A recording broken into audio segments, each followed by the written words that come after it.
Este podcast es posible gracias a nuestros patrocinadores Flat 101, SideSpect y Visual Website Optimizer. Gracias por vuestro apoyo a la comunidad CRO y CXO.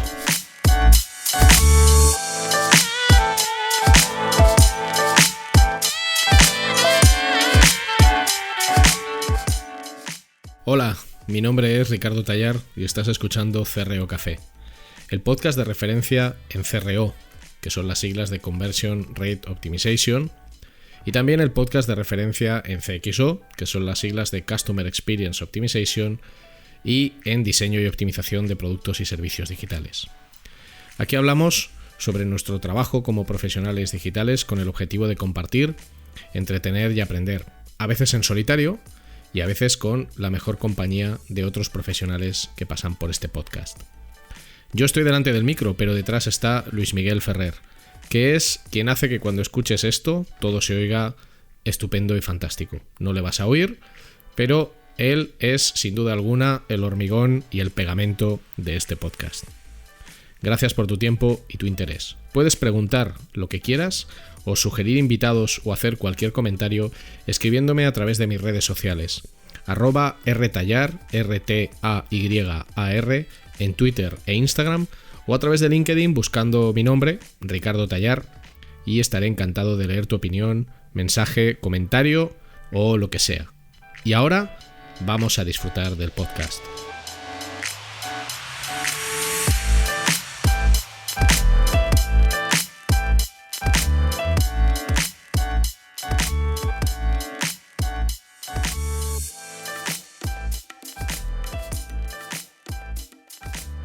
Un nuevo episodio de CRO Café. Gracias por estar ahí al otro lado, escuchando, apoyando, compartiendo, comentando, yendo a los bautizos, a las comuniones y a las bodas y hablándole a tu mesa de lo importante que es escuchar CRO Café en español. Gracias. Hoy tenemos con nosotros a Javier G. Recuenco, que se define a sí mismo como Complex Problem Solver, Personetics, Mature Business Turnarounds. Así todo en inglés, y también es el chairman de Mensa España. Javier es una persona que sobre todo se dedica a la primera parte en inglés, a la resolución de problemas complejos, y me parece una entrevista fundamental, una conversación marchosa, con ritmo increíble, porque hablamos de cómo resolver problemas. En el CRO nos enfocamos en resolver problemas de transacción, mirando datos, mirando comportamiento. Javier hace lo mismo con la resolución de problemas complejos. Hay similitudes, hay diferencias, pero os aseguro que el mundo del complex problem solving es un campo apasionante, de verdad, apasionante, y que nos puede ayudar muchísimo a entender cómo pueden resolverse muchos de los problemas que nos encontramos en el día a día, bien sean de transacción o de otro tipo. Así que ya sabes, coge tu taza favorita, esa taza que tienes de Naruto, de Led Zeppelin, de Alien, de Elvis, de Slayer o de Van Halen. Coge tu taza favorita, échale el brebaje que te parezca más conveniente para la ocasión, busca un sitio cómodo y disfruta de esta charla con Javier G. Recuenco. Vamos a por ello.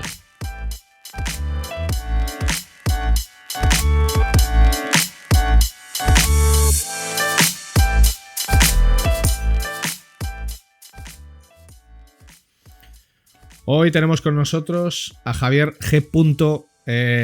Recuenco, CSO de Singular Solving. ¿Qué tal, Javier? ¿Cómo estás? ¿Qué tal, Ricardo? Un honor estar aquí contigo. Bueno, a ver, yo tenía muchas ganas de que vinieras. Te escribí hace ya tiempo por LinkedIn o LinkedIn, como corresponda a la pronunciación.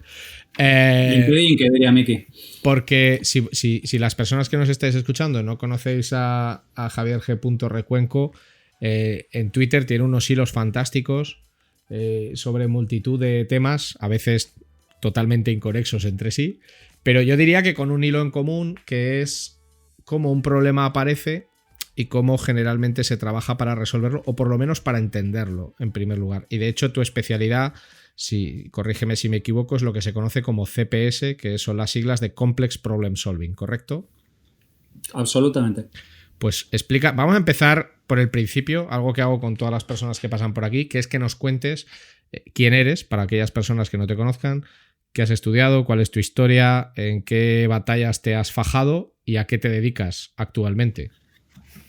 Madre de Dios. Bueno, pues... Así comprimido, haces una presentación, un WinZip. O sea, Sí, efectivamente, vamos a intentar ser breves. Básicamente, a lo que me dediqué toda mi vida era la parte tecnológica. De hecho, de formación soy ingeniero informático, aunque luego hice administración de empresas. He sido director de tecnología en varias compañías. Y luego aproximadamente en primeros de la década de los 2000 me vi golpeado por la personotecnia, por todo lo que tiene que ver con la personalización aplicada y la creación en general de mensajes relevantes y que tengan sentido por ambos lados. Escribí el primer libro sobre la materia, personalización, en el 2004. Y llevo ahí desde entonces y en el 2016 me metí de lleno en la resolución de problemas complejos a raíz del primer informe que publicó el World Economic Forum diciendo que la skill más importante para ser empleable en la década del 2020 iba a ser la resolución de problemas complejos y yo no tenía ni puta idea de lo que era la resolución de problemas complejos. Pero me puse a levantar el teléfono y me puse a mirar sitios y me fui al MIT, me fui a Berkeley, me fui a un montón de sitios y tal. Me di cuenta que nadie tenía ni puta idea de qué era esto de la resolución de problemas complejos. Había gente que trabajaba en la complejidad, que es otra cosa diferente, pero nadie se dedicaba de alguna manera a lo que yo me dedico actualmente, que es a la resolución de problemas complejos de empresa, ¿vale? Ahora ya han aparecido un poco más de oferta formativa, pero por ejemplo cuando monto yo el primer seminario máster de resolución de problemas complejos en la UNIR, es el primero de su estilo en el mundo y ahora ya vamos por la 8ª edición y se llenan los seminarios casi 2 meses antes de su impartición. O sea, es una cosa un poco loca el impacto que ha tenido, porque yo personalmente creía que esta era la típica gilipollez para 4 nerds como yo, pero tiene un montón de aplicación en un montón de entornos, ¿vale? Y la resolución de problemas complejos, sin ponernos muy gafotas con el asunto, generalmente tiene que ver con la resolución de problemas de las que no hay ningún tipo de precedente o en el que no hay ningún sitio donde mirar o donde no hay, digamos, de alguna manera nadie ha resuelto el asunto. Uh-huh. Si nos queremos poner así, pues construir un Boeing 747 es un problema complicado, pero está claro que hay alguien que ya ha resuelto el asunto y ya lo ha hecho, ¿de acuerdo? Sin embargo, por ejemplo, resolver el problema del Sáhara, pues parece que es un tema pero lo llevamos ahí colgando 60 años y no le hemos dado la más mínima solución ni tenemos ni idea de cómo meterle mano. De hecho, en el primer seminario que tuve, el problema que les puse a mis alumnos fue que es cómo abordaríamos el problema del Sáhara. Entonces, yo utilizo una metáfora que suele ser bastante intuitiva para la gente, porque muchas veces me dicen, bueno, pues ¿tú qué haces, no? Un poco como el señor Lobo y tal, resuelves problemas y tal. No está mal, la comparación. De patillas vas tú más sobrado que el señor Lobo. Exactamente, yo me siento muy honrado y Harvey Keitel le podía hacer un trabajo en cualquier baño, en cualquier momento, sin ningún problema. Pero no, es que el señor Lobo es un consultor. O sea, el señor Lobo es una persona que sabe lo que ella hace y lo ha hecho muchas veces. No es la primera vez que ayuda a delincuentes en apuros, no es la primera vez que elimina un cadáver en un sitio, no es la primera vez que se deshace de un coche. Estoy a 30 minutos, llegaré en 15. O sea, lo que pasa es que es el mejor en lo que hace. Y lo que ocurre es que en lugar de instalar Salesforce o en lugar de hacer cualquier cosa por el estilo, pues él se dedica a ese tipo de cosas, pero es algo que sin duda sabe hacer y que sabe manejarse en este tipo de situaciones. Y yo siempre hago el paralelismo del Complex Problem Solving más con el Dr. House, ¿no? Porque el Dr. House en su stricto es un médico lamentable, es un sociópata, es un junkie, es un tío bastante impresentable en líneas generales. Pero tiene una particularidad que hace que cuando un montón de gente muy inteligente con 20 o 25 años de estudios médicos, posiblemente en universidades de la Ivy League, se vuelven completamente no funcionales, él es funcional. Que es básicamente cuando no hay ningún libro en el que te digan qué cojones puedo hacer con este paciente y no tenemos ni idea de qué es lo que hacemos. O sea, lo fascinante de House es que no es que esté rodeado de gilipollas, es que está rodeado de un montón de gente muy funcional que cuando se le acaban las cosas en las que están familiarizadas se vuelven completamente inoperantes. Y sin embargo, House es perfectamente operativo. Y además los patrones son siempre iguales. House intenta una cosa súper loca, casi matan al paciente. House intenta una segunda cosa más súper loca todavía, que casi remata ya directamente al paciente. Y finalmente House intenta una tercera cosa, descubre qué es lo que ocurre y además suele ser lupus, ¿no? Pues el asunto es... Cierto, enfermedad autoinmune.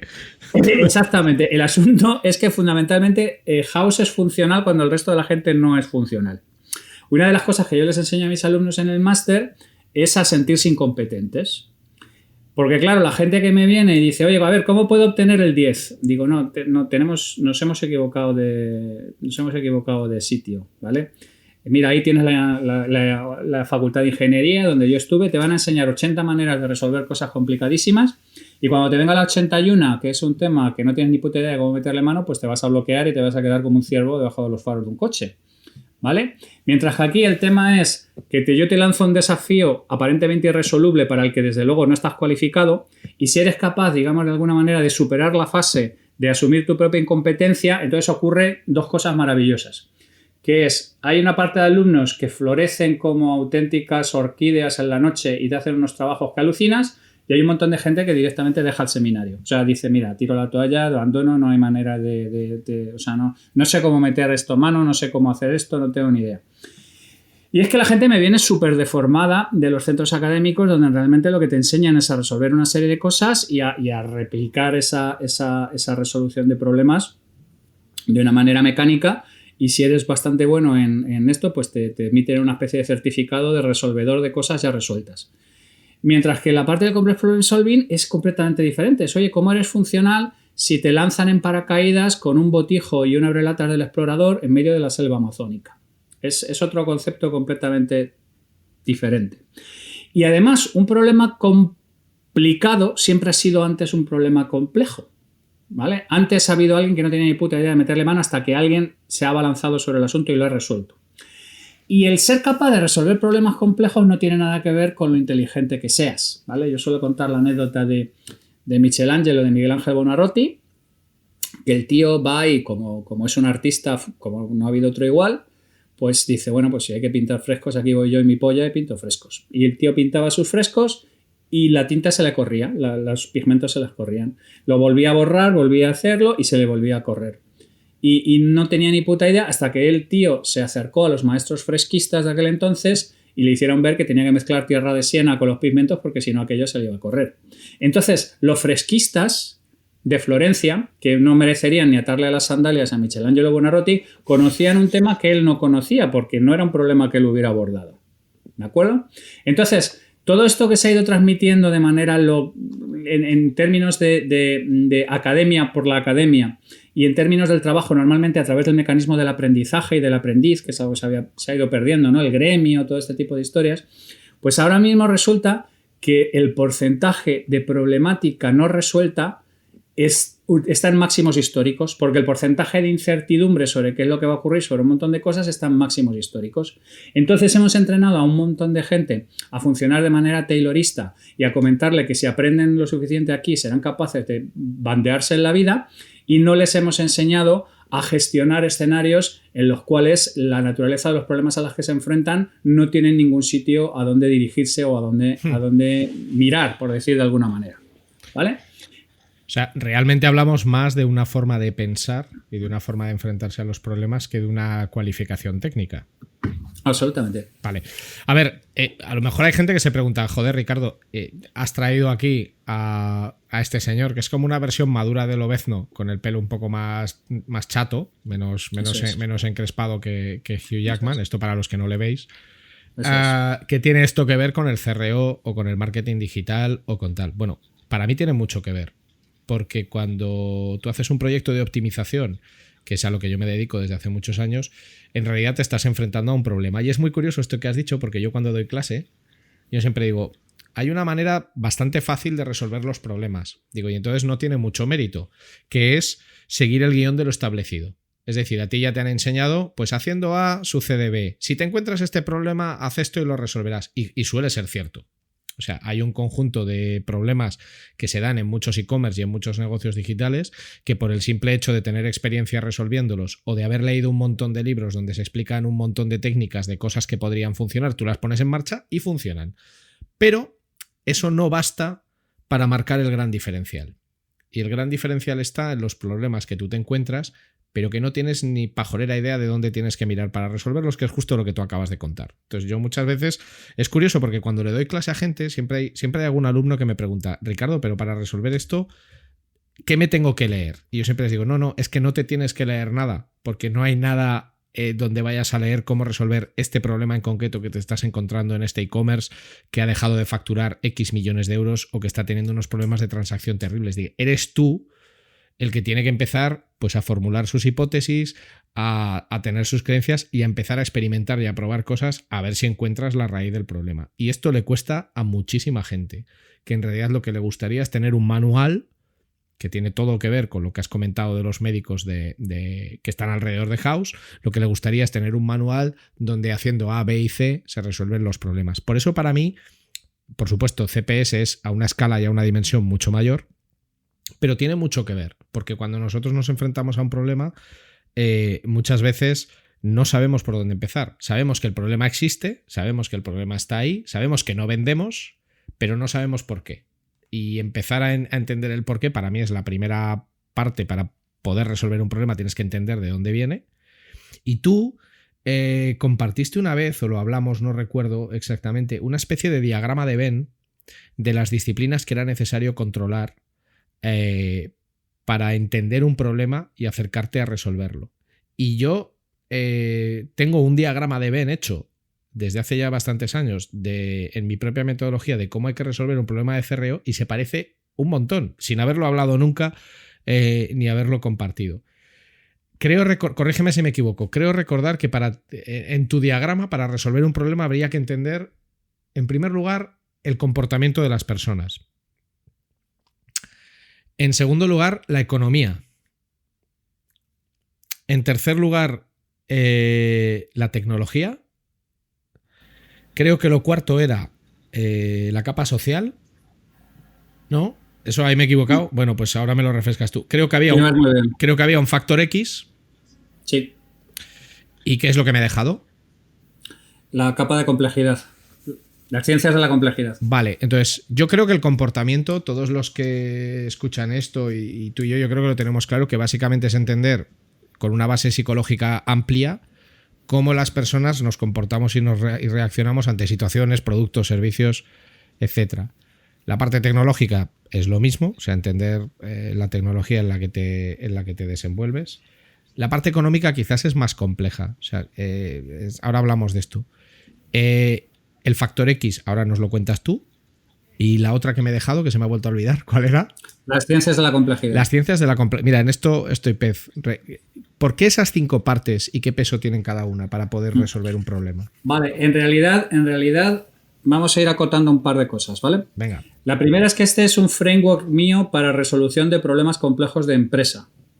¿De acuerdo? O sea, quiero decir, por ejemplo, si yo quisiera utilizarlo para resolver problemas complejos que tienen que ver única y exclusivamente con, no sé qué decirte. La educación en un país, por ejemplo. Por ejemplo, posiblemente no serviría. Tendría otro tipo de approach. En donde yo llamo el factor X, ahí involucro todo lo que tú estás metiendo, digamos, en los aspectos sociales. Yo ahí meto la antropología, ahí meto la sociología, ahí meto todo lo que tiene que ver con que el ser humano es un sistema complejo en sí mismo. Y pretender, como por ejemplo hacia la economía, que somos homo economicus y que tomamos siempre decisiones racionales, mayas, ¿vale? Entonces, jamás. Yo ahí meto todo, exactamente, ahí meto todo, antropología, sociología, etnología, todo lo que tiene que ver con cómo funcionan las dinámicas humanas, tanto a nivel individual como a nivel colectivo. Donde estamos hablando de la parte de negocio es lo que yo llamo business acumen. Y en business acumen meto todo lo que tiene que ver con estrategia, históricamente relacionado con pensamiento estratégico, históricamente relacionado con actualmente Richard Rummelt, pero históricamente Peter Drucker o Norton o todo este tipo de gentes que han estado pensando sobre estrategia empresarial, y al mismo tiempo, digamos, de alguna manera con todo lo que tiene que ver con maneras de funcionar y particularidades del negocio, finanzas, un montón de cosas que tienen que ver con que es que tienes que entender cómo funciona una compañía y qué es lo que hace que una compañía, what makes a company tick, no sé cómo traducirlo, qué es lo que hace que una compañía funcione de una manera determinada. La parte de la tecnología es absolutamente crítica por varias razones, porque la inmensa mayoría de las cosas que hacemos tienen un fundamento tecnológico y porque muchas de las cosas que ocurren para que yo tenga que entrar a funcionar es porque ha aparecido un estímulo tecnológico que ha convertido en obsoleto la manera de hacer las cosas antiguamente, ¿de acuerdo? Y la cuarta, que es las ciencias de la complejidad, son toda la gente de la academia que se ha tirado diseñando dinámicas de sistemas, cómo funcionan los hormigueros, la emergencia, cómo se modelan las megaolas en un tsunami, es un montón de gente que está trabajando sobre cosas fascinantes que tienen que ver con caos y orden y cómo, digamos, de alguna manera no son predecibles un montón de historias, pero que básicamente hasta el año 2018 aproximadamente se han dedicado a estar subidos ahí en su torre a predicar en plan mulecín para la comunidad académica. Hasta el 2018 algo así no aparece lo que es la parte de complejidad aplicada. Entonces hay un montón de obras fascinantes para entender, digamos de alguna manera, el sustrato intelectual de la complejidad, que te proporciona un montón de herramientas fascinantes, que la inmensa mayoría de la gente nunca ha tenido acceso a ellos porque se ha quedado en la academia más dura. ¿Vale? Ahí están los Donella Meadows, ahí están los Dave Snowden, ahí están los Stacy, ahí están Canevin, todo este tipo de frameworks para entender la complejidad.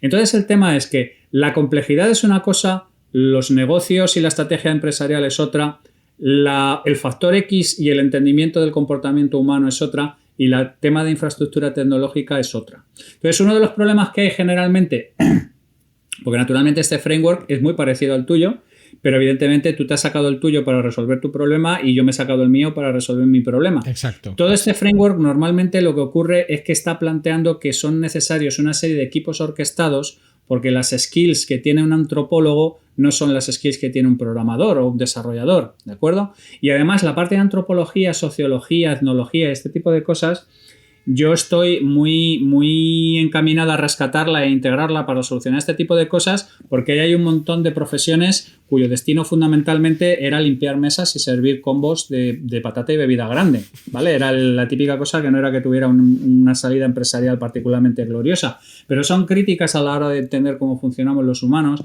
y si no entendemos cómo funcionamos los humanos, las mayores estrategias del mundo se van al carajo.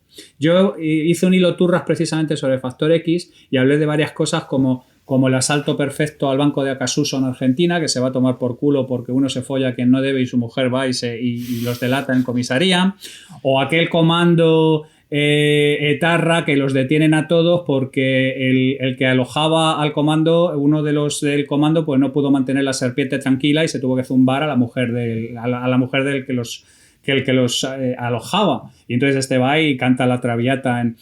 Ignorar el factor X es tener en cuenta que tus planes majestuosos se van a la mierda en cualquier momento. Entonces el asunto es que necesitas un equipo orquestado porque son disciplinas tan absolutamente heterodoxas que es que no hay manera de que las tenga una única persona. Y al mismo tiempo nosotros venimos del taylorismo, que de alguna manera nos ha dicho que tú especialízate, haz una cosa muy bien, encajarás tu puesto en la máquina y cosas por el estilo.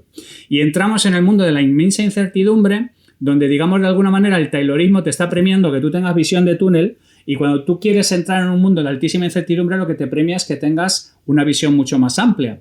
Entonces ahí aparece el mundo del neogeneralista, el range de Epstein, todos estos libros. Entonces digamos que de alguna manera lo que están cambiando por completo son las reglas del juego. Y el asunto es que para resolver los problemas que cada vez nos están cayendo encima necesitamos más gente con más talentos heterogéneos orquestados de una manera armónica. Y es realmente lo más complicado de la parte del Complex Problem Solving, porque claro, ¿qué es lo que ocurre? Yo siempre pongo otro ejemplo para que la gente lo entienda. Dice, mira, esto es como Ocean's 11, ¿vale?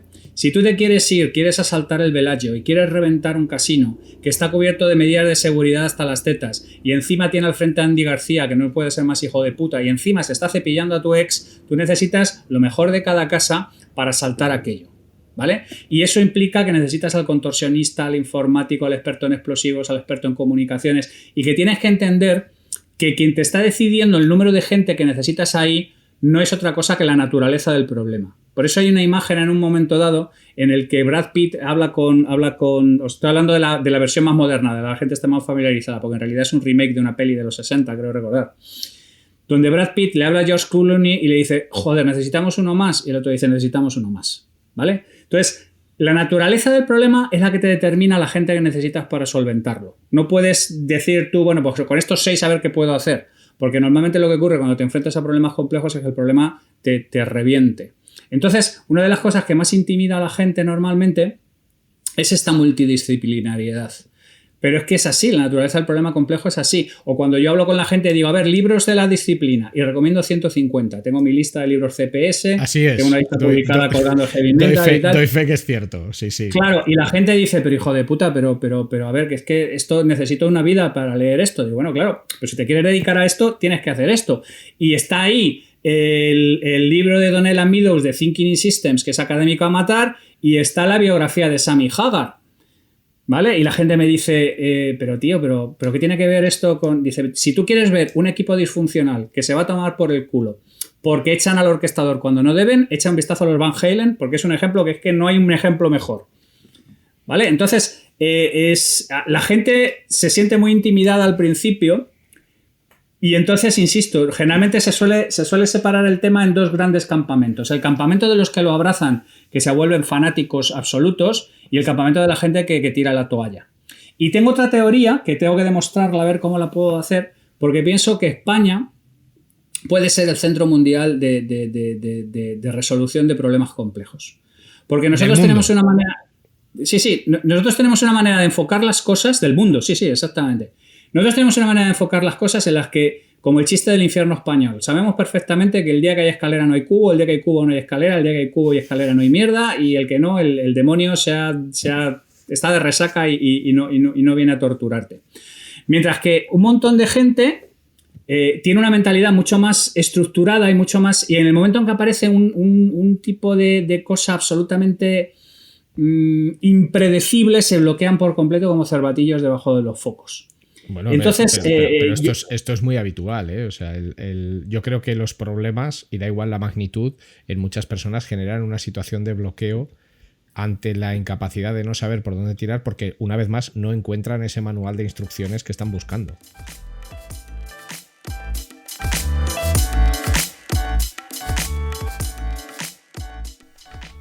No te vayas, que solo es un anuncio y es muy corto.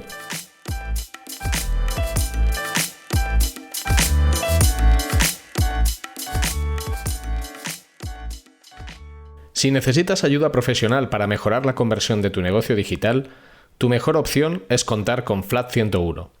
En Flat 101 somos especialistas en el diseño, desarrollo y optimización de servicios y productos digitales y podemos darte soporte en todas las áreas técnicas que intervienen en la conversión.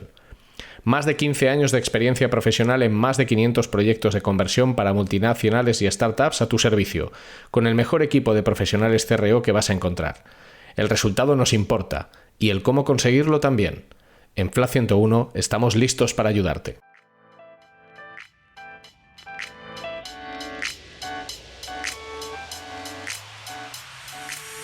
Eso es.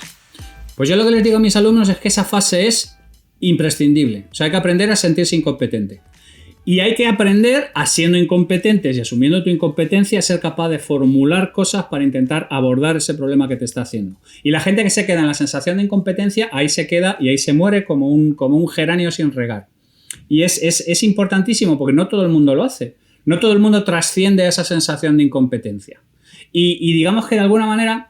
España en general, no sé por qué, no tengo ni idea, y eso es lo que me gustaría articular para poner algún tipo de razonamiento antropológico de por qué es así. Somos gente que estamos perfectamente acostumbrados a que nos den 3 palillos, 2 chicles y 2 gomas y nos digan que hay que arreglar la pala del molino de viento de los suecos que se ha caído porque se ha parado.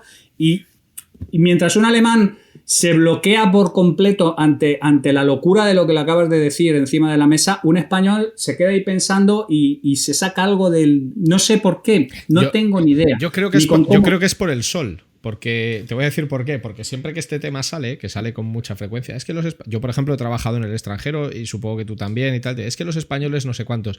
Yo al final siempre acabo llegando a la misma conclusión. Digo, es por el sol. Digo, porque es lo único que objetivamente nos diferencia de otros países. O sea, esto de no, es que en España hay mucha picaresca. Bueno, hay mucha picaresca como la hay en cualquier país. Es que en España, bueno, yo creo que es el sol. O sea, ¿qué tenemos nosotros que no tienen los demás, en Europa por lo menos? Sol. Pero una construcción cultural europea con sol. No una construcción cultural caribeña con sol, sino una construcción cultural europea con sol. Entonces, igual es algo eso. Que intentaré incorporar a mi tesis, pero no sé si es eso, no sé si es el agua, no sé si hay una mina de wolfranio radioactivo debajo de Madrid y emana para toda la península, no tengo ni idea. Pero yo tengo la sensación de que aquí hay materia prima para tener el liderazgo mundial en temas de complex problem solving, porque yo tengo muchísimos problemas para trabajar con una mentalidad, digamos, más taylorista y más germánica, que te lleva a otro tipo de sitios que están muy bien y consigues un montón de éxito y todo lo que tú quieras, pero es que ahora estamos en tiempos de incertidumbre. Pero fíjate, yo en el framework mío digo siempre una cosa cuando doy clases de CRO o en un máster de analítica, que es lo mismo que yo digo, rara vez una sola persona va a poder resolver un problema de conversión, porque no tienes capacidad objetiva de entender las diferentes manifestaciones del problema. O sea, a veces una empresa o un negocio digital no funciona porque hay un problema de comprensión del producto o del servicio. A veces es por cuestiones tecnológicas. O sea, es decir, la plataforma que has escogido es un desastre y funciona fatal. A veces es por un tema de tráfico. A veces es por un tema de interacción. A veces es por un problema cultural. Has adaptado un modelo digital de un negocio norteamericano que en España no hace nadie y la gente no entiende lo que haces. A veces es porque ha sucedido algo, un factor exógeno fuera de tu marco de actuación, que simplemente tú no conoces y que está generando que no vendas. Pues porque hay una reputación enorme en una empresa muy similar a la tuya y eso afecta a tus productos. Entonces siempre les digo, nunca, por favor, no creáis que una persona va a poder resolver un problema de transacción, porque no va a poder. O sea, lo que puede resolverlo es un equipo en el que además alineas a la gente en torno a, hey, esto es lo que tenemos que conseguir en este periodo de tiempo, vamos a trabajarlo de manera conjunta, pero de manera individual, yo todo lo que he vivido de manera individual tiene un tufo a fracaso bastante espectacular y tiene lógica, porque tú no puedes saber de todo. Y hay una cosa que has dicho de la que soy muy fan, porque yo estudié humanidades.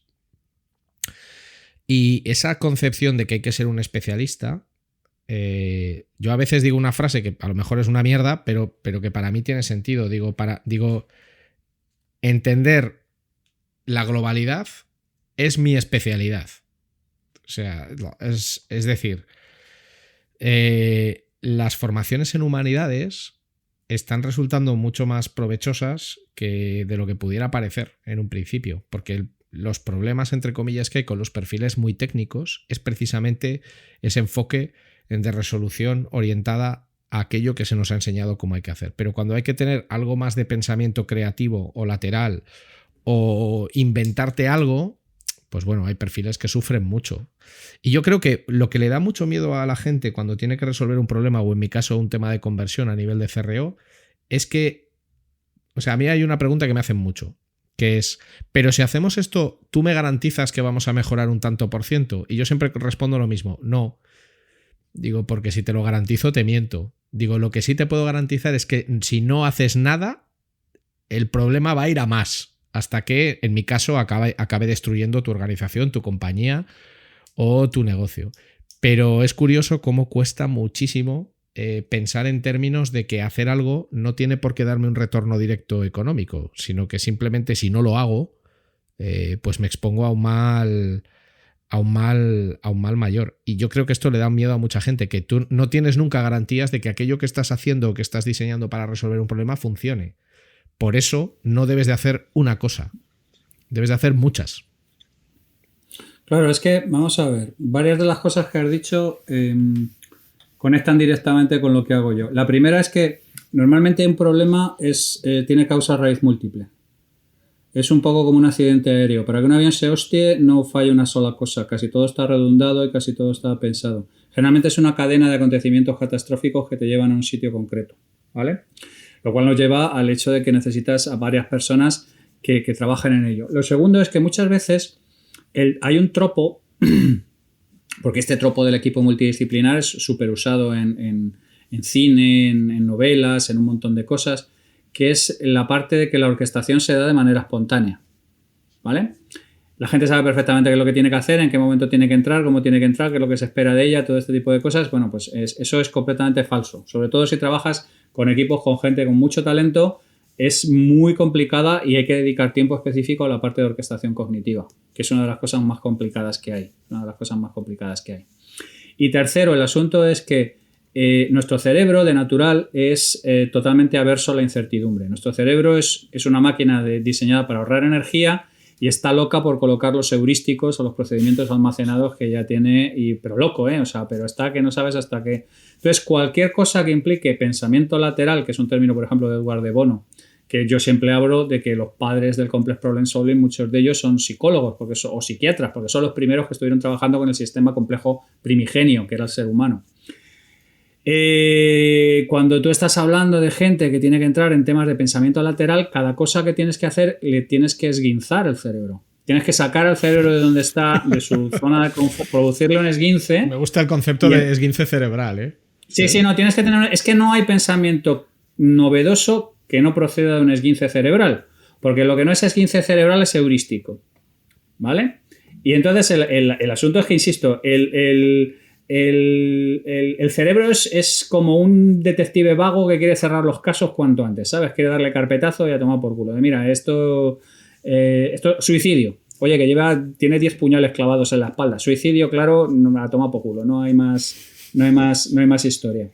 Entonces, estamos peleando constantemente con nuestro cerebro. O sea, yo lo entiendo. Tú dices, joder, el miedo que tiene la gente. Claro, por supuesto, es que está peleando contra su propio cerebro. Está peleando contra los propios mecanismos que le han servido para, digamos, de alguna manera sobrevivir durante un montón de tiempo.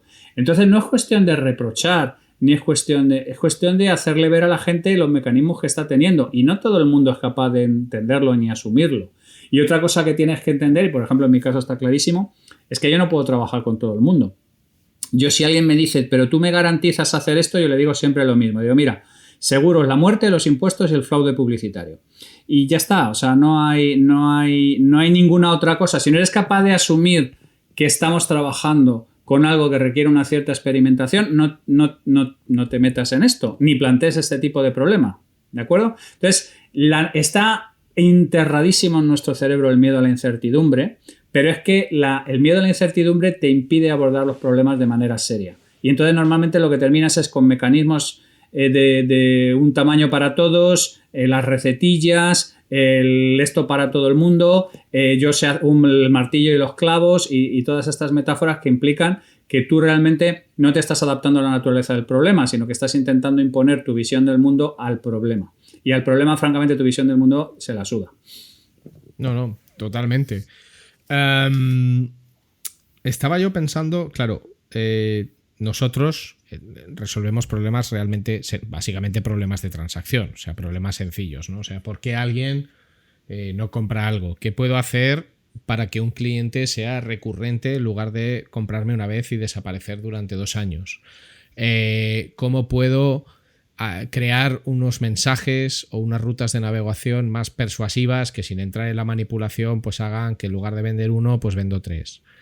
El CPS, por ejemplo, es muchísimo más complejo, pero cuando alguien, o sea, quiero decir, ¿tú cómo le dirías a alguien que debe enfocar la resolución de un problema? Es decir, yo tengo un dato, yo sé que hay algo que no está funcionando bien, pero no sé por qué.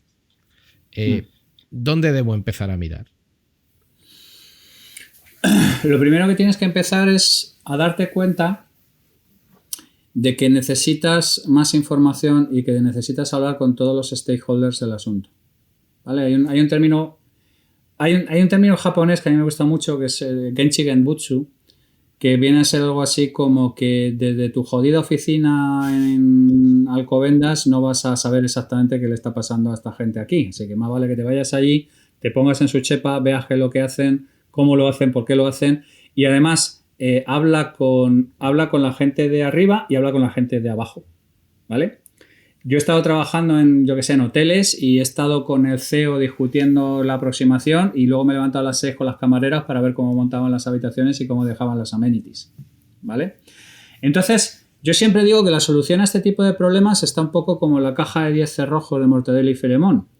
hay una llave en Gizeh, hay una llave en Perú, hay una llave en Japón, una llave en Texas, y tienes que ir a cada uno de los sitios, hablar con cada una de las personas, te entregarán su visión es absolutamente parcial, y entonces lo que tienes que hacer es intentar superponer todas las visiones de un montón de gente para intentar obtener una idea de por dónde van los tiros. Y además tienes que asumir otra cosa que nos cuesta muchísimo, y sobre todo en estos tiempos de Big Data loco que nos inunda, que es bastante probable que no tengas la información necesaria para resolver la problemática tal y como está. Y que buena parte de esa información la tengas que obtener de donde está. Y que normalmente donde está es en las personas en cuestión. Y que normalmente esas personas no te van a dar esa información por tu cara bonita. Y que tienes que hacer algún tipo de intercambio positivo de información o algún tipo, digamos, de alguna manera de intercambio cognitivo con esa persona para que te proporcionen esa información. O sea, hemos estado viviendo los tiempos de la datapotagia y entonces todo el mundo llegaba, sacudía a base de palos sus teras de información y se supone que le proporcionaban información sobre por qué aquello no funcionaba. Claro, pero y tú lo has dicho muy bien. Sí. Hay 15 razones diferentes que además no solamente se pueden dar 15 razones diferentes, sino que se pueden dar 7 de manera simultánea, ¿vale? Y hasta que no tienes eso identificado, eres absolutamente incapaz de resolver el problema en cuestión.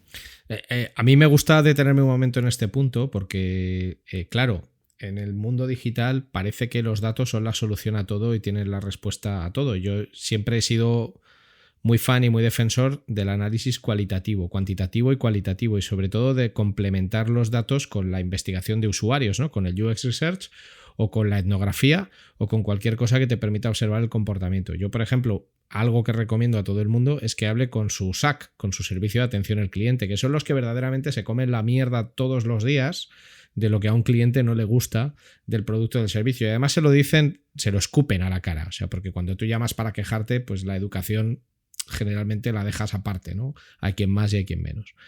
Pero aquí comparto tu visión al 100%, pero a mí siempre me cuesta mucho entender por qué hay gente tan ferviente de la tiranía del dato. O sea, es decir, un dato por sí solo no es información. Lo que pasa es que es cómodo. Claro, yo voy a un dashboard, voy a una Excel, tengo un montón de datos, hago el típico análisis descriptivo que suele tener poca utilidad, que es este mes tengo un 3% más de tráfico que el mes pasado. Y, o sea, y cuesta mucho, tanto a las organizaciones como a los profesionales, convencerles de lo necesario que es convertir el dato en información, y eso se hace poniéndolo en su contexto, y el contexto lo obtienes hablando con los stakeholders, preguntándole a tus clientes u observando el comportamiento. También tú has dicho datapotagia, y es verdad, también nos han vendido que en los datos tenemos la respuesta a todo, y eso no es cierto, porque yo creo que si cogiéramos los datos de muchas cosas, prácticamente nunca conseguiríamos resolver un problema solo con datos numéricos. Mira, hay un chiste muy viejo que yo utilizo mucho en mis presentaciones, que es que llega un tío a un restaurante, llega la camarera y el tío del restaurante le dice: tengo 39 años, estoy casado, soy normalmente heterosexual, pero estoy abierto a otras cosas, me gusta el NASCAR y el primer Michael Jackson y pienso que mi jefe es un enorme gilipollas. Tráeme lo que quiero. Ya. La gente no entiende normalmente que tú puedes tener teras y teras de información, que le puedes pegar los palos que quieras, como el chiste de los gitanos y la Guardia Civil, que no te van a decir lo que no te van a decir lo que tienen, no te van a decir lo que tú quieres, ¿vale? ¿Qué es lo que ha ocurrido siempre con la datapotagia? Joder, es que la narrativa es mágica, tío. Tú no tienes que currar, tú no te preocupes, que en tus datos está todo. Ya. Ahí lo tienes todo, eso es un filón, eso es la polla. Y el único que necesitas es un buen cedazo como el que casualmente te vendo yo. ¿Vale? Entonces la narrativa es imbatible, es imbatible.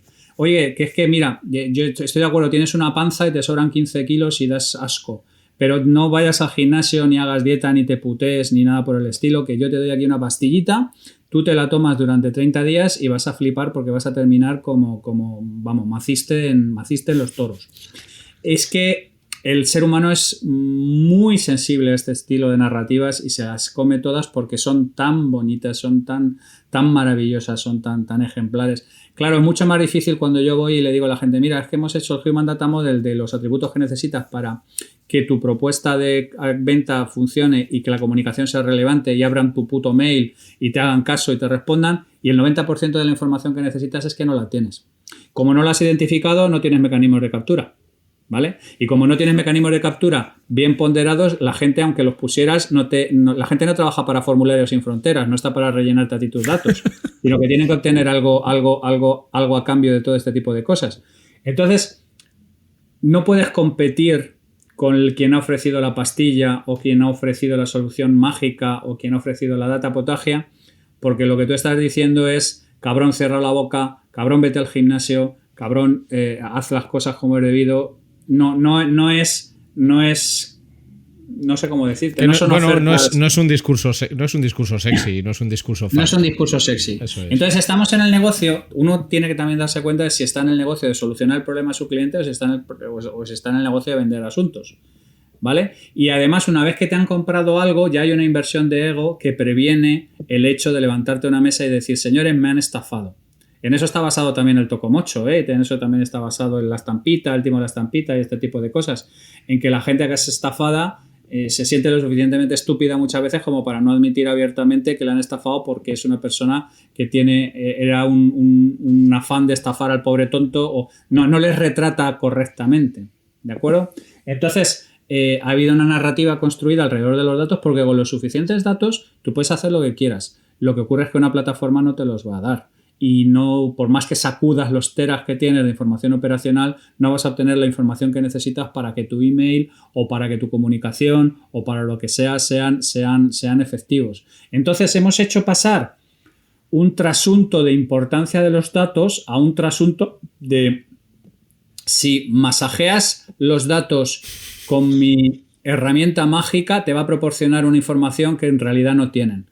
Y mucha gente ha caído ahí. Y ahora le ha pasado lo mismo con la inteligencia artificial. Watson lo ha tenido que revender ahora mismo IBM por 4 chavos después de haber publicitado que iba a cambiar la medicina, que iba a cambiar la manera que nos relacionábamos. Es que una cosa es vender plataformas y otra cosa es solucionar problemas. Y prácticamente son espacios ortogonales.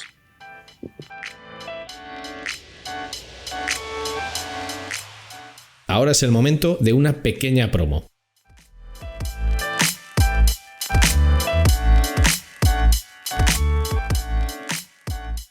SideSpect te ofrece una solución única a nivel mundial en el campo del testing A/B, la personalización y la recomendación para tus usuarios. SideSpect funciona de forma server-side, sin necesidad de scripts de ningún tipo, lo que garantiza un rendimiento óptimo. La solución de SideSpect elimina retrasos y la posibilidad de cualquier efecto flickering. Y esta aproximación también garantiza que la actual y las futuras reglas de seguridad de cualquier navegador como ITP y ETP no impactarán en tus experimentos. Para más información, visita sidespect.com.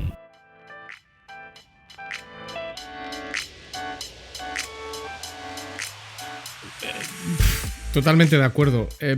Ya tenemos este análisis de stakeholders, ya hemos hecho este ejercicio de intentar entender las diferentes... Claro, yo es que siempre digo que, o sea, para mí un problema es un problema cuando no tiene solución, ¿vale? Y que lo que para mí es un problema, para otra persona seguramente no lo es. Entonces, de ahí también lo de entender las diferentes ópticas. Ya hemos hablado con los stakeholders, ya tenemos aquí una recopilación de información. ¿Cuál debería ser el siguiente paso? El siguiente paso es crear lo que nosotros llamamos un Human Data Model si vamos a personas, o un Company Data Model si vamos a compañías, que establezca de manera dramática cuáles son los atributos necesarios de base a esa información que hemos obtenido y determine, digamos, de alguna manera qué atributos son los que tenemos que capturar e identificar y capturar en los siguientes mecanismos. Si no tenemos ese Human Data Model, no tenemos claro cuáles son los segmentos a los que nos dirigimos y cuál es realmente a dónde nosotros estamos hablando, prácticamente no podemos hacer nada en términos de mejora. Una vez que lo tenemos, lo comparamos con lo que ya tenemos y normalmente hay un gap del 80 o el 90%. Entonces lo siguiente es ponerte a trabajar en ver cómo puedes ir cerrando ese gap. Y según vas, digamos, identificando información que tienes que capturar y diseñas mecanismos específicos de captura de los mismos, vas viendo cómo vas mejorando de alguna manera, digamos, todas las operaciones. O sea, en el momento en que tú ya tienes identificado cuáles son realmente los atributos que realmente mueven la aguja, ¿vale? Y por eso tienes que pasar por todo lo que te estoy hablando, con hablar los stakeholders, por hacer estudios de mercado, hay un montón de mecánicas que incorporan insights e información a ese Human Data Model.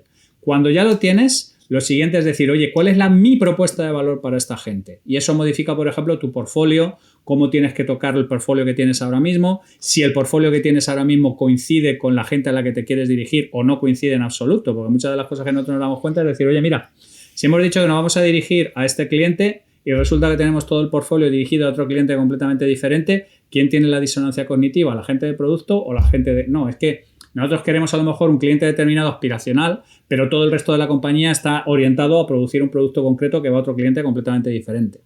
¿Vale? Entonces, necesitas esos modelos de a quién te vas a dirigir. Y cuando tienes esos modelos de a quién te vas a dirigir y tienes el cliente claro, el cliente genera todo lo demás. El cliente genera a qué canales te vas a dirigir, con qué mensaje, cuál es la propuesta de valor, dónde están, dónde voy a invertir y dónde no voy a invertir, porque lo que no voy a hacer es tirar, digamos que de alguna manera desactiva un poco las mecánicas de audiencia que han sido prevalentes durante todo el tiempo del broadcast, donde la idea era llegar a millones de personas, aunque lo que les contaras les sudara completamente la minga. Estamos entrando cada vez más en la era de los espacios hiperpersonales. La publicidad está ahora mismo en una crisis brutal porque de pronto aparece un espacio hiperpersonal masivo como es el smartphone y entonces la turra que tú das en la tele o la turra que tú das en la radio ya se convierte en algo personal y entonces ya te instalas el adblocker y ya te cabreas de verdad con cuando te dan la turra en algo que es una extensión tuya, que no es solamente un dispositivo, que ahí están tus claves, ahí están tus tarjetas, las fotos de tu mujer, un montón de cosas con las que tienes un attachment emocional profundo. Y además la gente cada vez más, siguiendo los principios elementales de la personotecnia, va a que quiere recibir la información que quiere por el canal que quiere, en el momento que quiere, en el contexto que le proporciona. Y todo se está moviendo así. La televisión se está yendo hacia el video on demand, la radio se está yendo hacia los podcasts. Todo esto es algo que está pervadiendo a todos los mecanismos de comunicación. Entonces, mientras no entendamos a quién nos dirigimos de una manera inequívoca y no ambigua, eso nos determina ya todo lo demás. ¿Cuál es el canal? ¿Cuál es el mensaje? ¿Con qué nos vamos a dirigir? ¿Qué es lo que vamos a hacer? Etcétera, etcétera. Pero primero y fundamental es este ejercicio de determinar de manera inequívoca y no ambigua a quién nos dirigimos, qué atributos tenemos que tener para poderlos caracterizar y cómo podemos instalar mecanismos para capturar esa información que normalmente no tenemos, porque lo que tenemos es un montón de operaciones o un montón de logs o un montón de navegaciones o un montón de cosas que hemos instalado en rollo sondanal que nos proporcionan unos ciertos pequeños insights muy específicos, pero que muchas veces no nos proporcionan la información que necesitamos para saber diferenciar de manera inequívoca lo que quiere oír esta persona y lo que le hará mover la aguja a esta persona. En realidad, cuando tú hablas de Human Data Model, se parece mucho al concepto que manejamos de persona en el campo de la experiencia de usuario. El concepto de persona se puede manejar desde un plano muy básico, que es lo que se conoce como protopersona, que es un descriptivo muy genérico que en realidad no sirve mucho para trabajar, pero hay ejercicios de persona en los que cuando tú, por ejemplo, diseñas sistemas difíciles y complicados, como puede ser el servicio de atención de un hospital, al final tú estás prestando servicios a lo mejor a 30 o 40 tipologías de personas. Empleados, pero claro, dentro de los empleados hay médicos, hay celadores, hay enfermeras, pacientes. Dentro de los pacientes hay pacientes casuales, pacientes recurrentes, infantiles, adultos, etc. Y de cada uno se genera un poco este modelo. Entiendo que cuando hablas de Human Data Model lo podríamos interpretar como un concepto de persona hipervitaminado en el que incluyo un set de datos muy amplio. Completo. Y además, mi problema, por ejemplo, es mis contactos con las personas normalmente tiene que ver con el buyer persona, ¿vale? Sí. Y el buyer persona normalmente es un arquetipo... está muy fuerte últimamente, pero es un arquetipo muy general. Sí, pero el buyer persona normalmente es un arquetipo que se ha sacado la persona de marketing de la zona genital.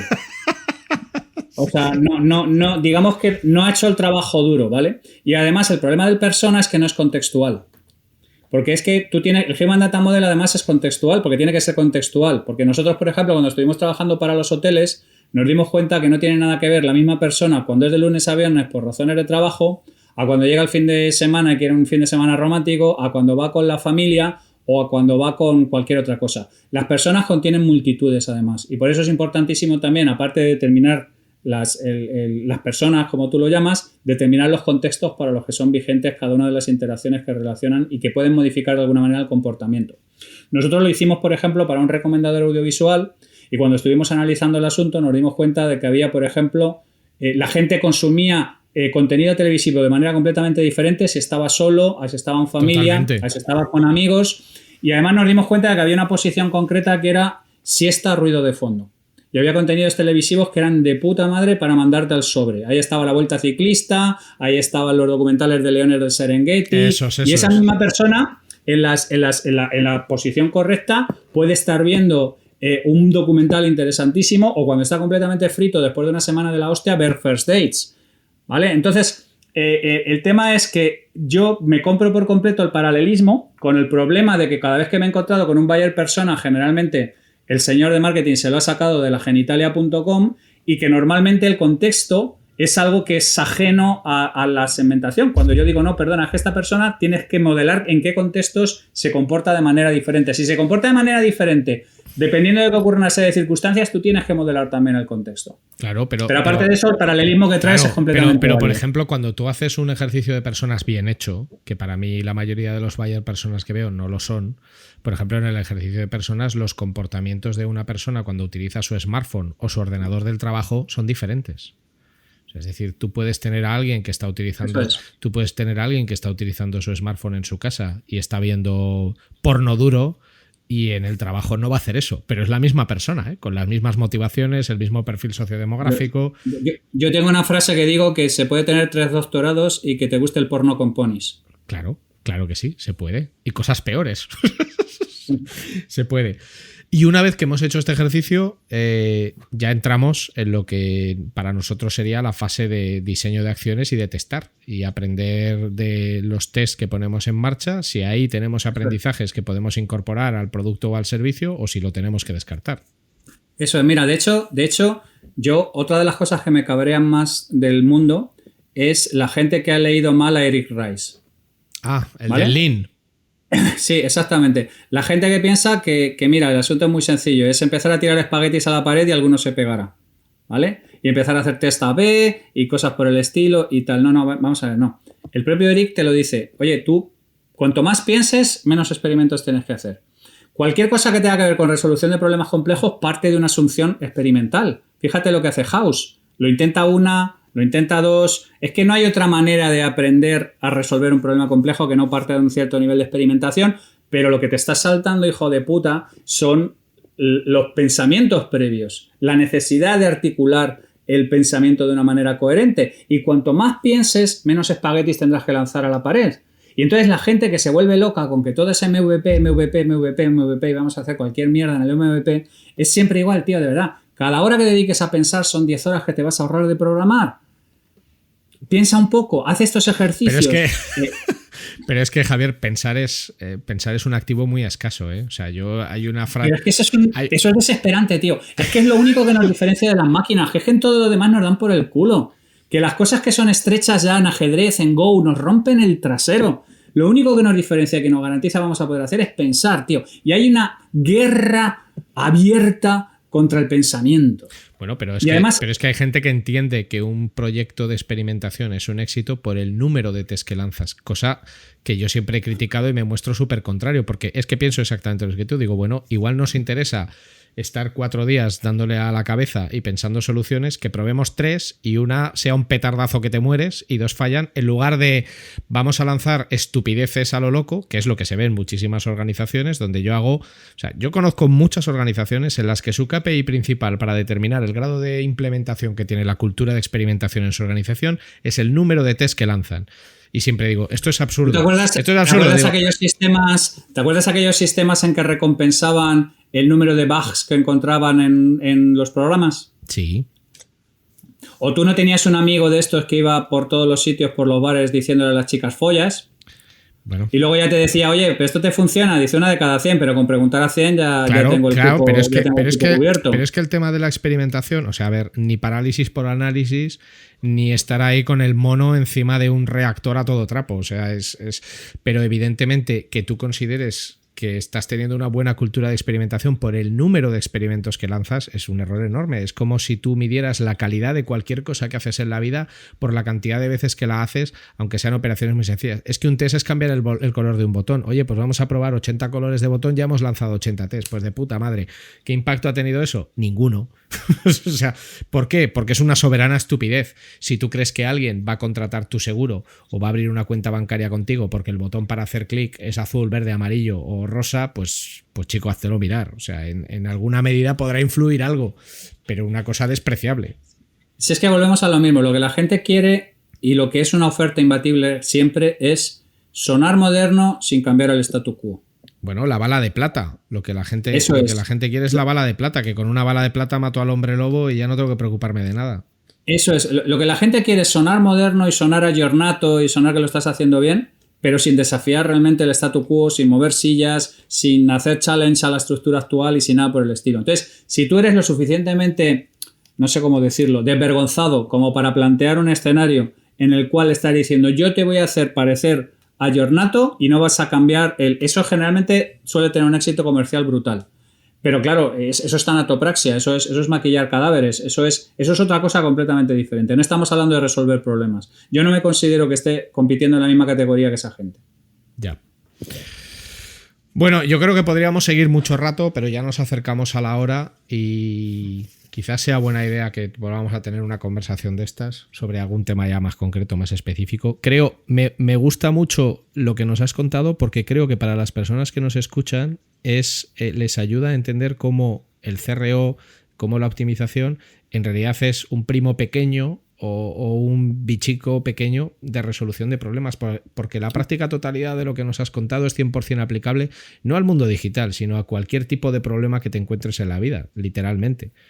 Porque al final, cuando tú tienes un problema de pareja, por ejemplo, lo del stakeholder es un caso muy típico. Si tú te vas a un psicólogo, te va a decir, no, si tú ya sabes cómo te sientes, pero te has preocupado por entender cómo se siente la otra parte, que sería la primera piedra para intentar resolver ese problema. Pues claro, escalando esto a cualquier dimensión. Giorgio Nardone, que es otro de los padres del Complex Problem Solving, es un terapeuta y trabaja con fobias. Y él habla de una cosa que es la solución reiterada e ineficiente.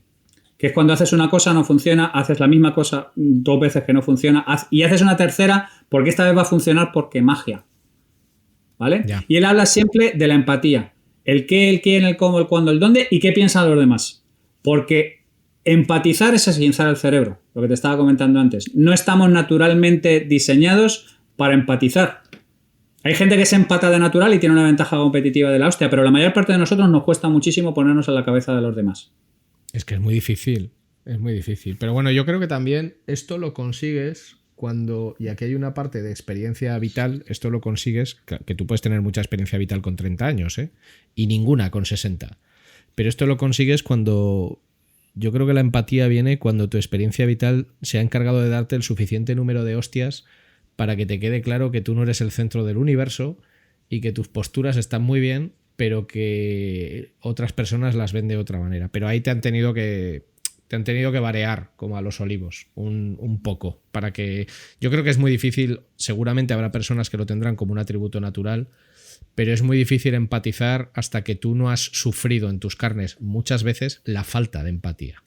Entonces ahí yo creo que hay 2 caminos. Dices, yo voy a ser un auténtico cabrón y me da igual, tú no has empatizado conmigo y te voy a pagar con la misma moneda, o que digas, hostia, qué mal me hace sentir esto, voy a intentar no ser tan cabrón poco a poco y ponerme un poco en el pellejo de los demás. De todas maneras, y hoy ya no es el día para hablar de ello, pero hablé en un hilo turras de que una de las razones fundamentales para no ser un hijo de puta es la autopreservación. Porque... Para que no te lo hagan a ti. Ojo con... O sea, estamos diseñados para que el hijo puta a corto plazo tome ventaja, pero a largo plazo reciba una cierta reconveniencia por parte del colectivo. Bueno, suele ser así la mayor parte de las veces. De hecho, yo cuando hablo de modelos de negocio siempre digo que tú, de las pocas cosas que puedes escoger de tu negocio, tienes que decidir si quieres construirlo a corto o a largo plazo. ¿Quieres construirlo a largo plazo? Céntrate en la calidad, en hacer las cosas bien, en entender a tus clientes, en un trato lo más exquisito que puedas. ¿Quieres hacerlo a corto? Puedes ser el mayor hijo de puta del mundo. Pero eso sí, no esperes tener clientes dentro de 3 años, porque no los vas a tener. Te cambiarás de sector, que es lo que hace mucha gente. Te cambiarás de sector. O de nombre, o de sexo, o de país, o de cualquier otra cosa. Hay mucha gente que se va reconvirtiendo, ¿eh? Empezó en esto haciendo una cosa, luego se cambió de disciplina, luego se pasó al coaching, que ahora está muy fuerte también, todo lo que tiene que ver con coaching, marca personal, ¿cómo lo llaman ahora? Desarrollo personal, todo ese tipo de cosas. Pero bueno, esto para otro tema. Oye, para acabar, yo siempre le pido a los invitados de CRO Café dos cosas. Una es que nos compartan una experiencia vital que ellos consideren que cualquier persona debería vivir por lo que les enseñó. Y aquí ha habido gente que nos ha contado auténticos dramas y otras cosas mucho más divertidas. Y luego, y en tu caso esto puede ser extensísimo, que nos dé una lista de referencias para aquellas personas que, por ejemplo, quieran aprender algo de CPS. No hablemos de los 150 libros, si están en la web de Heavy Mental, pues lo mencionamos, o que tú digas, oye, es estos 2-3 libros, estos 2-3 podcasts, estas 2-3 películas, leer a Baltasar Gracián o lo que sea, es algo interesante. Entonces, la primera parte, una experiencia personal que hayas vivido, que tú digas, joder, esto debería vivirlo todo el mundo porque te enseña X, Y o Z, por dulce o por amargo. A ver, no, yo no puedo recomendar no puedo recomendar a la gente que pase por alguna de las experiencias por las que he pasado yo, porque lo mismo que salí bien, podía haber salido mal. Ya. O sea, demasiado riesgo. Pero sí, yo hay una cosa que le recomiendo a todo el mundo, ¿vale? Que la decisión de negocio más importante que va a tomar toda la vida es elegir a su compañero de vida. Más que si en qué sector te vas a meter, qué vas a estudiar, qué es lo que vas a hacer, te vas a dedicar al emprendimiento, vas a trabajar para otros o hacer cualquier cosa, es muchísimo más importante que elijas a alguien que esté alineado contigo vitalmente. Y eso puede ser puede sonar muy poco romántico, puede sonar muy poco...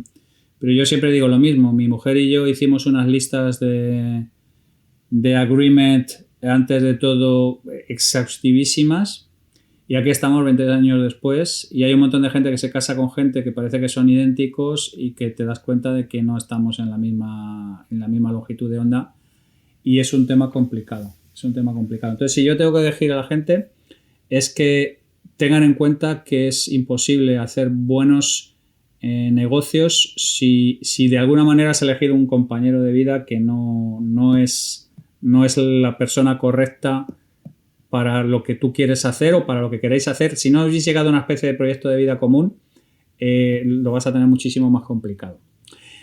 Y lo segundo, yo recomiendo que la gente vaya a ver a los libros CPS, que si vean mis presentaciones y mis gilipolleces, que soy muy prolífico. Los libros CPS están en la web de Heavy Mental, ¿verdad? Están colgando de la web de Heavy Mental. Hay un listado de libros CPS. Creo que está en la versión 0.3 sí. Y ahora mismo... Bueno, mira, lo tengo aquí. He empezado a escribir Heavy Mental y me sale automáticamente. La web es heavy, como heavy, de pesado en inglés, heavymental.es. Y ahí hay un apartado de recursos donde efectivamente... Hay un apartado de libros. Yo estoy en un par de podcasts también, en Heavy Mental y en Nada que Ganar.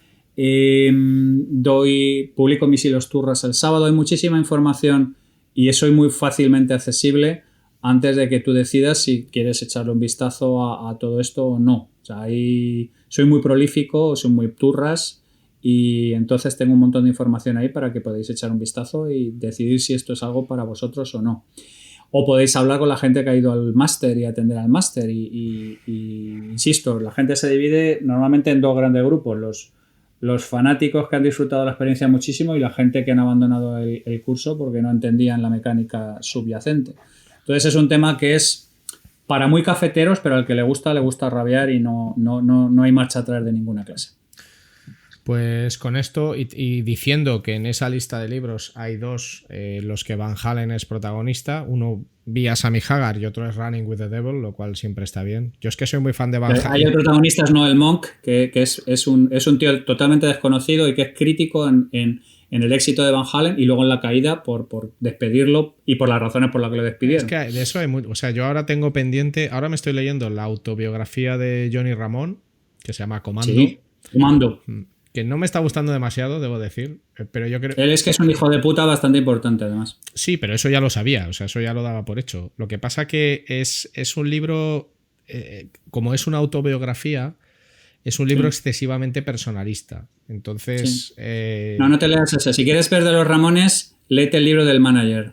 El de... Tengo otros dos, pero no recuerdo cómo se llaman ahora mismo. Pero hay uno que es el libro del manager, que es el que estuve toda la vida con ellos hasta el último concierto, que es In the Road with the Ramones o algo así, creo que se llama. Ese no lo tengo. Ese es el libro. Ahora, o sea, libros de bandas, siempre, si puedes, el del manager, porque es el que se ha tenido que comer la orquestación cognitiva del asunto. Hombre, yo lo que pasa es que lo cogí en la biblioteca porque no lo encontré, pero me quiero volver a leer El martillo de los dioses, que es de... Sí.